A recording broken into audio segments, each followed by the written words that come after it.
नमस्कार। उत्तराखंड की इन खास खबरों में आपका स्वागत है और मैं हूं आपके साथ शिपवन शर्मा। तो चलिए शुरुआत करते हैं बुलेटिन की। हाथीबढ़ कला स्थित कैंप कार्यालय में श्रद्धांजलि कार्यक्रम का आयोजन किया गया, जिसमें कि प्रदेश के सैनिक कल्याण मंत्री गणेश जोशी ने जम्मू कश्मीर के राजौरी सेक्टर में आतंकवादियों से हुई मुठभेड़ में शहीद हुए भारतीय सेना के वीर जवानों को पुष्प चक्र अर्पित किए तथा 2 मिनट का मौन रखकर श्रद्धांजलि अर्पित की। इस अवसर पर सैनिक कल्याण मंत्री गणेश जोशी ने शहीदों को नमन करते हुए कहा कि मां भारती की रक्षा के लिए भारतीय सेना के इन वीर जवानों द्वारा दिया गया सर्वोच्च बलिदान देश हमेशा याद रखेगा। उन्होंने कहा कि दुख की इस घड़ी में सरकार हमेशा शहीदों के परिजनों के साथ खड़ी रहती है। उन्होंने आगे ये कहा कि उत्तराखंड के नैनीताल जिले के निवासी शहीद लॉन्स नायक संजय बिष्ट के परिजनों को किसी एक सदस्य को सरकारी नौकरी में समायोजित किया जाएगा। उनका ये भी कहना था कि शहीद के परिजनों से बातचीत कर शहीद लॉन्स नायक संजय बिष्ट के नाम पर किसी विद्यालय का नाम भी रखा जाएगा। इस अवसर पर general Sammi Sabharwal, colonel BM Thapa, colonel BS Chauna, lieutenant general Bhatia और कैप्टन शुभम बहादुर गुरुंग सहित अन्य गणमान्य लोग मौजूद रहे। देखिए, बुधवार को आतंकवादियों से लोहा लेते हुए हमारे 5 जवान कैप्टन प्रांजल, कैप्टन शुभम गुप्ता, हवलदार अब्दुल मजीद, पैरा ट्रिपर सचिन और हमारे नैनीताल के अनलास नायक नारायण बिष्ट, नायक संजय बिष्ट, उनसे लोहा लेते हुए जहां 2 आतंकवादी को मार के गिराया, उन्होंने अपने प्राणों की आहुति वहाँ पर दी। आज उन वीरों को, उन शहीदों को नमन करने के लिए हम लोग यहाँ पर एकत्रित हुए हैं, तो उन्होंने देश के खातिर अपने प्राणों को न्यौछावर किया और पांचों के पांचों बिल्कुल यंग थे। इस संकट की घड़ी में पूरे भारत की सरकार, प्रदेश की सरकार उन शहीदों के परिजन के साथ है और जो भी शहीदों के कल्याण के लिए सरकार की योजनाएं हमने बनाई हैं, चाहे एक मुश्त राशि देने की बात उनको तुरंत दी जाएगी, उनके नाम पर वहाँ की सड़क व विद्यालय जो उनका परिवार कहेगा नाम रखा जाएगा और उनके एक परिवार के एक व्यक्ति को सरकारी नौकरी सरकार देगी। मैं दिल की गहराई से इन सभी शहीदों को नमन करता हूं, प्रणाम करता हूं, क्योंकि शहीदों का सम्मान करना हर देशवासी का कर्तव्य है। और आज एक छोटे से सूचना पर भारी संख्या में पूर्व सैनिक यहाँ पर आए हैं। जनरल सबरवाल साहब यहाँ पर आए हैं, कर्नल चूना यहाँ पर आए हैं, कर्नल थापा यहाँ पर आए हैं, कैप्टन भूटिया साहब यहाँ पर आए हैं, कई अन्य हमारे ऑनरी कैप्टन और वो जवान यहाँ पर आए हैं, क्योंकि नेचुरली पूर्व सैनिकों का, क्योंकि वो सैनिक रहे हैं, सैनिकों से लगाव होता है और मैं भी एक पूर्व सैनिक भी हूं और सैनिक कल्याण मंत्री भी हूं। तो एक बार मैं उन शहीदों को नमन करता हूं और उन परिवार को भरोसा दिलाता हूं कि सरकार आपके साथ में खड़ी है, आप अकेले नहीं हैं।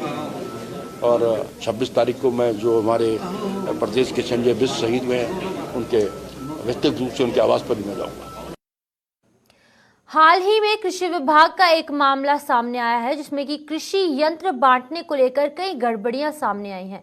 इसी को लेकर विभाग पर सवाल भी खड़े हुए हैं। हालांकि इस मामले पर कृषि मंत्री गणेश जोशी का कहना है कि प्रदेश में जीरो टॉलरेंस की सरकार है, इसलिए किसी भी प्रकार की कोई अनियमितताएं बर्दाश्त नहीं की जाएंगी। इस विषय पर DG कृषि को निर्देशित भी किया गया है। अगर कहीं पर कोई भी गड़बड़ी सामने निकल कर आती है तो निश्चित रूप से उस पर तुरंत कार्रवाई की जाएगी। देखिए, जहां भी शिकायतें आई हैं, मैंने DG कृषि को निश्चित कर दिया है। जो धामी सरकार है उसमें चाहे कितना ही बड़ा व्यक्ति हो, चाहे किसी में हो, और कोई दोषी होगा तो उसके खिलाफ कार्रवाई होगी। भारत सरकार के उप उपक्रम हडको यानी कि housing and urban development corporation limited के अध्यक्ष और प्रबंध निदेशक की बात करें तो उनका नाम संजय कुलश्रेष्ठ है और इन दिनों उत्तराखंड के वो दौरे पर है। अपने इस दौरे में वो राज्य के मुख्यमंत्री पुष्कर सिंह धामी से भी राज्य के विकास में हडको की भागीदारी और भावी योजनाओं को लेकर चर्चा करेंगे। वहीं आज राजधानी देहरादून में हडको के क्षेत्रीय कार्यालय में राज्य के विकास के हडको का जो योगदान है उसको अग्रसित करने हेतु उन्होंने विभिन्न स्तर पर बैठकें की। इसके साथ ही हडको के अध्यक्ष और प्रबंध निदेशक संजय कुलश्रेष्ठ ने शान स्तर पर मुख्य सचिव एस संगू और अपर मुख्य सचिव राधा रतूड़ी, सचिव ऊर्जा RS मीनाक्षी, सचिव पर्यटन सचिव कुर्वे तथा TSDC ऋषिकेश के अध्यक्ष और प्रबंधक निदेशक RK बिश्नोई से मुलाकात की। उन्होंने विकास कार्यों में हडको द्वारा वित्तीय सहायता प्रदान करने के साथ ही राज्य के विकास में हडको के योगदान और भविष्य की योजनाओं पर महत्वपूर्ण चर्चा की गई।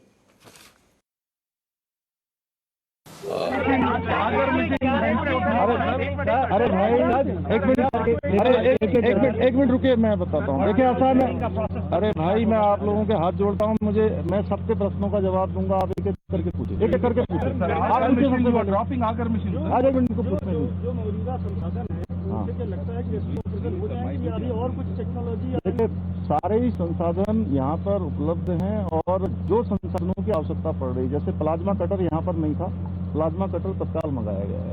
अन्य भी जो संसाधनों की आवश्यकता पड़ रही है, चाहे अन्य टेक्नोलॉजी की आवश्यकता पड़ रही है, सभी यहाँ पर उपलब्ध करवाई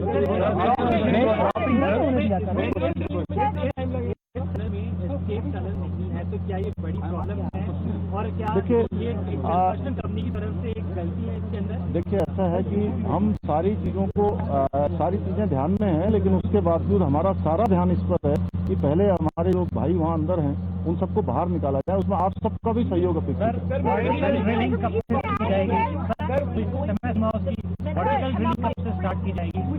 नहीं, वर्टिकल ड्रिलिंग के लिए जो है आज से ही जो है उस पर काम शुरू हो गया है। सर ये GPR जो था प्लाज्मा मशीन, सर ये जो GPR कहा जा रहा था कि 5 मीटर आगे का पैसेज सेफ है, तो उसके बाद सर ये यहाँ क्यों फेल हो गया, क्यों मशीन टूट गई? और दुनिया भर के टॉप एक्सपर्ट्स हैं सर यहाँ पे, उसके बाद भी इतना बड़ा ब्लंडर हुआ है, कोई रिस्पॉन्सिबिलिटी फिक्स होगी इसमें फाइनली किसी? देखिए मैंने क्या कहा कि ये सब बातें आप लोग सेकेंडरी हैं। सबसे पहले हमारा काम है कि सबको पहले सुरक्षित बाहर निकालें और वो सब चीजें होंगी तो उसी पर हम लोग काम कर रहे हैं। कोई प्रयास नहीं हो गए, सारे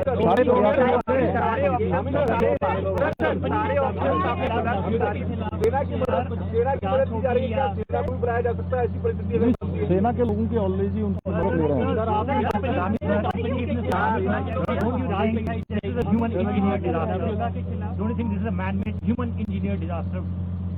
अब देखिए अभी तो जो भी डिजास्टर की स्थिति है उससे हम लोगों को सबको जो है चुनौतीपूर्ण तरीके से उसका सामना करना है।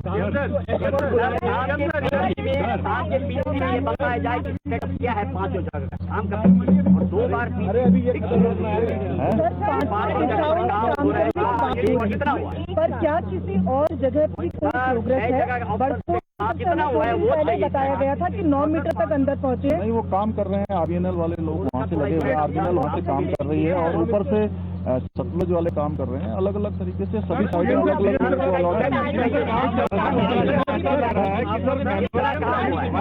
अच्छा आप लोग पहले तय कर लीजिए कौन बोलेगा। अब देखिए जितने लोग एक साथ आज हाई पावर कमेटी की बैठक में क्या ऐसा देखिए, एक मिनट मेरी बात सुनिए। मैंने आपको वो सब स्थिति बताई है। मैं आपको कोई घुमा फिरा के बातें नहीं बता रहा हूँ, क्योंकि आप लोगों को मैं जानता हूँ कि बहुत चिंता है जो अंदर हमारे भाई हैं और हम लोग सब लोग उसके लिए प्रयास कर रहे हैं। इसलिए मैंने वो बात बताई है जो अभी वर्तमान में स्थिति है। जो टेक्निकल चीजें हैं, जो भी ड्रिलिंग से लेकर कितनी प्रोग्रेस हुई है, कितना क्या और प्रयास हो रहे हैं, कितना और जो है टेक्नोलॉजी की आवश्यकता है, विशेषज्ञों को और बुलाने की आवश्यकता है। बताया उन्होंने कहा कि बिहार पुलिस ने पूरे मामले पर ठीक तरीके से कोऑर्डिनेट कर आरोपियों की धरपकड़ में अहम भूमिका निभाई है और यदि इस प्रकार की बिहार पुलिस की मदद मिलती रहे तो जल्द ही इस मामले को पूरी तरह से हल कर लिया जाएगा।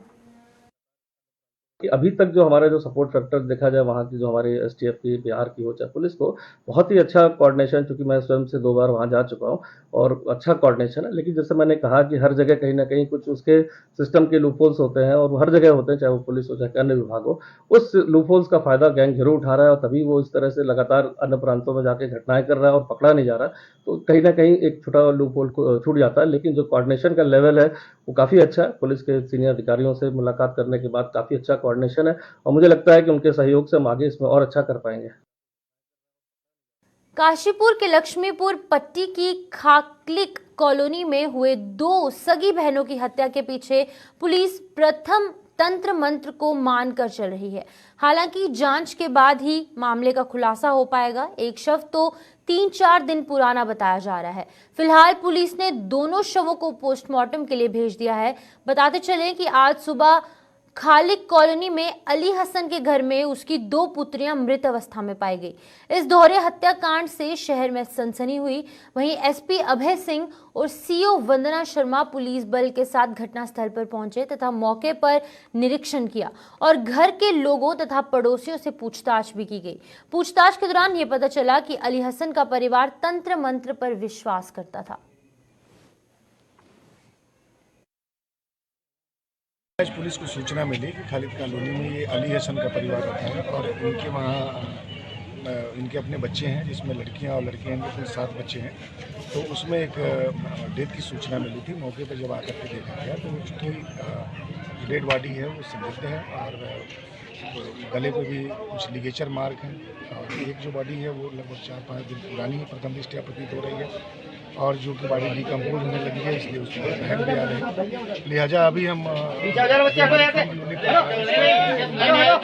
और इनको अभी पंचायतनामा पोस्टमार्टम में कार्रवाई करके स्पष्ट कर पाएंगे कि क्या है। रुड़की के थाना पिरान कलियार के धनोरी क्षेत्र में सड़क किनारे खड़ी कार में संदिग्ध व्यक्ति द्वारा जलनिशीले पदार्थ डालकर उसमें आग लगाई गई। बता दें कि आग लगने के बाद कार में हुए इस धमाके से लोगों ने फायर ब्रिगेड को सूचना दी। फायर ब्रिगेड की टीम ने मौके पर पहुंचकर आग को बुझाया, लेकिन तब तक कार पूरी तरह से जलकर राख हो गई थी। पूरी घटना सीसीटीवी कैमरे में कैद है और पुलिस सीसीटीवी की फुटेज को खंगालकर आग लगने की जो वजह है वो तलाश रही है। वही कार स्थानीय डॉक्टर की बताई जा रही है।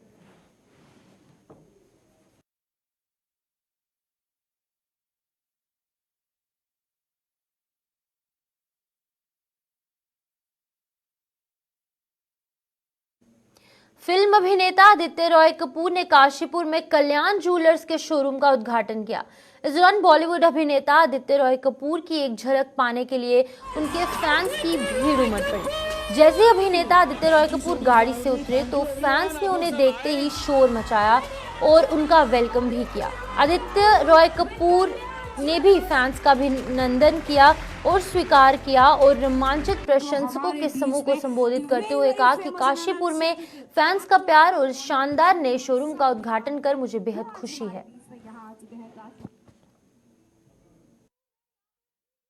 मुख्यमंत्री पुष्कर सिंह धामी ने शुक्रवार को मातली उत्तरकाशी में स्थित अस्थायी कैंप कार्यालय से ही शासकीय पत्रवालियों का निस्तारण किया और सिलकारा रेस्क्यू ऑपरेशन की समीक्षा भी की। बता दें कि मुख्यमंत्री धामी सिलकारा सुरंग में फंसे श्रमिकों की कुशलता के लिए बुधवार को मातली में ही डटे रहे। बता दें कि शासकीय कार्य बाधित ना हो, इसके मद्देनजर मातली से ही सीएम का अस्थायी जो कैंप कार्यालय संचालित हो रहा है। और शुक्रवार की बात करेंगे तो शुक्रवार को मुख्यमंत्री ने जरूरी शासकीय पत्रवालियों को निस्तारित करने के साथ ही अधिकारियों को आवश्यक दिशा निर्देश भी दिए। बता दें कि शाम को मुख्यमंत्री ने सिलकारा पहुंचकर वहां चल रहे रेस्क्यू अभियान का निरीक्षण किया और अभियान में जुटी टीम से वार्ता कर आवश्यक जानकारी भी ली।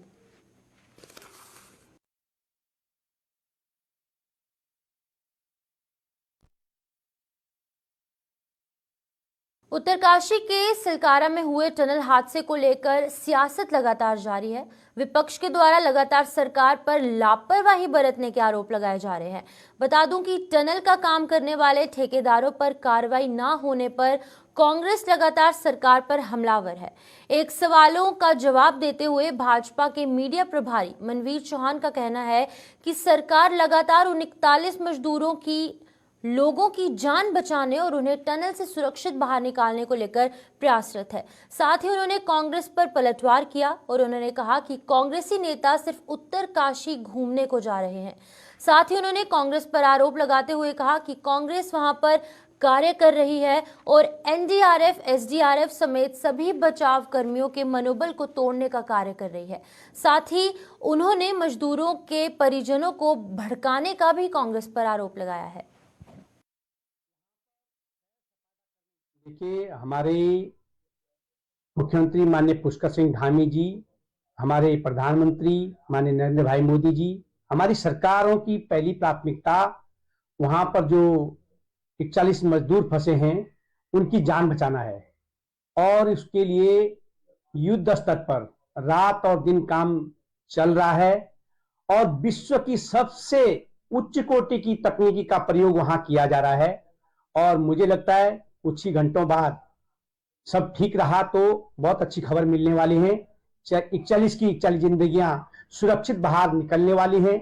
ये अपने आप में बहुत बड़ा काम सरकारी एजेंसियों के द्वारा किया गया है, सरकार के प्रयासों से किया गया है। लेकिन कांग्रेस सिर्फ वहां पर सैर सपाटा करने जा रही है और वहां पर राजनीति करने जा रही है और जिस प्रकार से उनकी जो बयानबाजी कांग्रेस के द्वारा की जा रही है वो वहां पर जो हमारे चाहे एनडीआरएफ हो, एसडीआरएफ हो, चाहे अन्य के कई वरिष्ठ मतलब विश्व के श्रेष्ठ इंजीनियर वहां पर काम कर रहे हैं, उनके मनोबलों को तोड़ने का काम कर रहे हैं।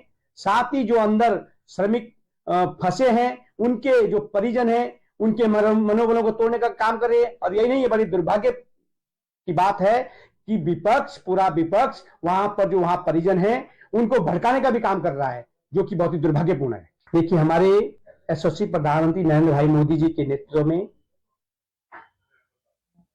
भारत निरंतर आगे बढ़ रहा है और हर तकनीकी हमारे देश के अंदर स्थापित हो रही है और हम भी कई तकनीकी में अन्य देशों के मुकाबले आगे होंगे। कोई देश किसी भी तकनीकी में आगे होता है, कोई किसी देश किसी तकनीक में आगे होता है। इसलिए कोई मशीन अगर भारत में काम कर रही है तो उसकी तकनीकी विदेश में, विदेशी मशीन है तो विदेश में ही उसकी तकनीकी होगी।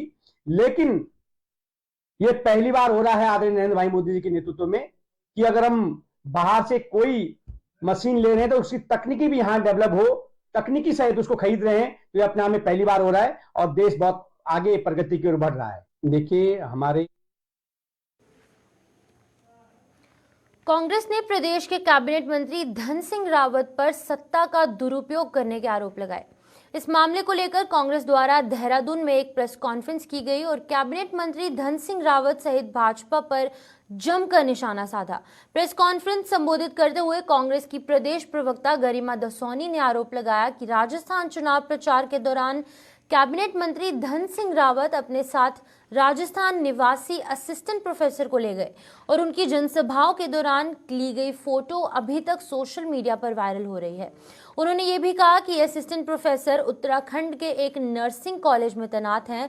उन्होंने आरोप लगाया कि उत्तराखंड से अधिकारियों और कर्मचारियों को राजस्थान में भाजपा को लाभ दिलाने के लिए जबरन ले जाया जा रहा है और ये आचरण सेवा नियमावली का उल्लंघन है।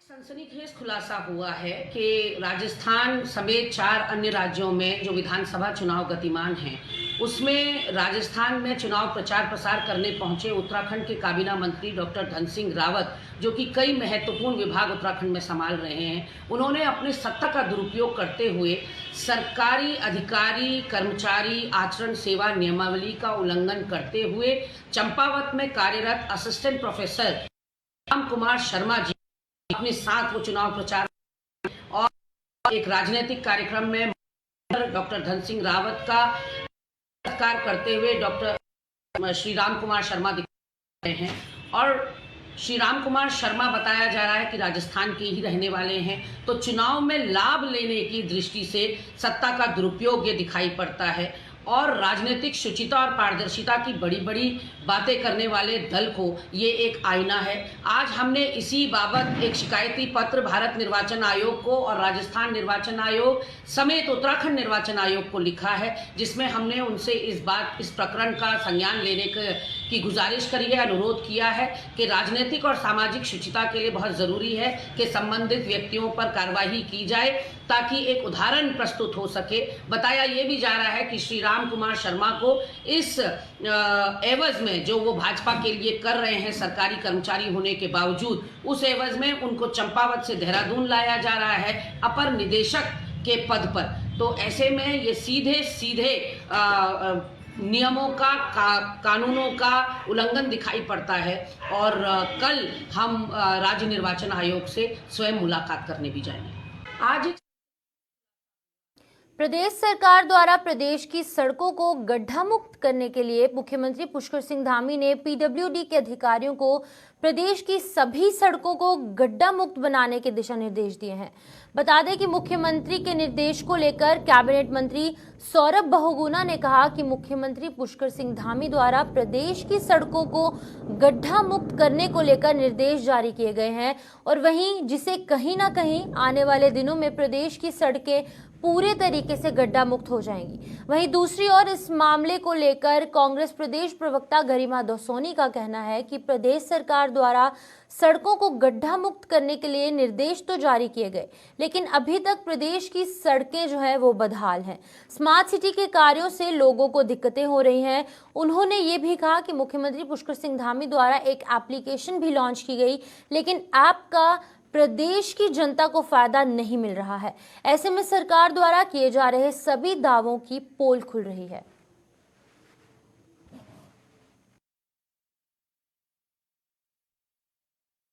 देखिए, मैं मुख्यमंत्री जी की बात से एकदम सहमत हूं और जिस तरीके से उन्होंने पीडब्ल्यूडी के अधिकारियों को एक स्पष्ट निर्देश दिए हैं कि 30 नवंबर से पहले सारे प्रदेश की जो रोडें हैं वो गड्ढा मुक्त होनी चाहिए, वरना वो सस्पेंड करेंगे अधिकारियों को।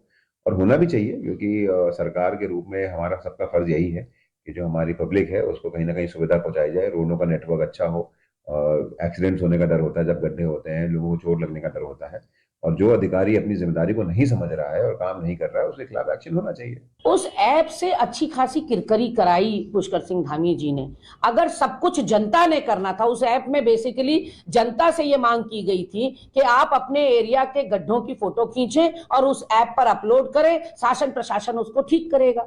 अब गड्ढों का आकलन करने के लिए तो ड्रोन कैमरा ही काफी है। आप पूरे क्षेत्र में ड्रोन कैमरा घुमा दीजिए, वही आपको बता देगा कहां कहां गड्ढे हैं। तो जब टेक्नोलॉजिकल एडवांसमेंट इतना ज्यादा हो चुका है, ऐसे में आप जनता से कह रहे हैं कि गड्ढे बताइए हमको, तो आपकी जो मोटी तनख्वाह पीडब्ल्यूडी विभाग में अधिकारी और मंत्री ले रहे हैं वो क्या करेंगे? तो ऐसे में बहुत अच्छा अपना उपहास उन्होंने उड़वाया और वो धता साबित हुआ। वो ठंडे बस्ते में वो चला गया, ठीक रेखा आर्या के पैनिक बटन की योजना की तरह। तो भाजपा तो सिर्फ और सिर्फ इवेंट मैनेजमेंट के लिए जानी जाती है, पॉम्प एंड शो के लिए जानी जाती है, आडंबर और प्रपंच के लिए जानी जाती है। धरातल पर इनसे कुछ होता नहीं। अब होता हुआ दिखाई पड़ रहा है, सड़कों का थोड़ा बहुत कायाकल्प हुआ है। तो मैंने जैसा कि आपको बताया, क्योंकि ये सरकार गरीबों की नहीं है, ये सरकार जनता के द्वारा चुनी जरूर गई है लेकिन जनता के लिए नहीं चुनी गई है। इसलिए जनता को परेशानियां जब उठानी थी, उसने भरपूर बरसात के मौसम में भी परेशानी उठाई, उसने सड़क दुर्घटनाओं में भी परेशानी उठाई, उसने डेंगू के दौरान भी परेशानी उठाई, लेकिन टस से मस नहीं हुए मुख्यमंत्री पुष्कर सिंह धामी। लेकिन अब क्योंकि इनके द्वारा आयोजित इन्वेस्टर समिट होने जा रहा है, तो पूरा शहर दुल्हन की तरह सजा दिया जाएगा।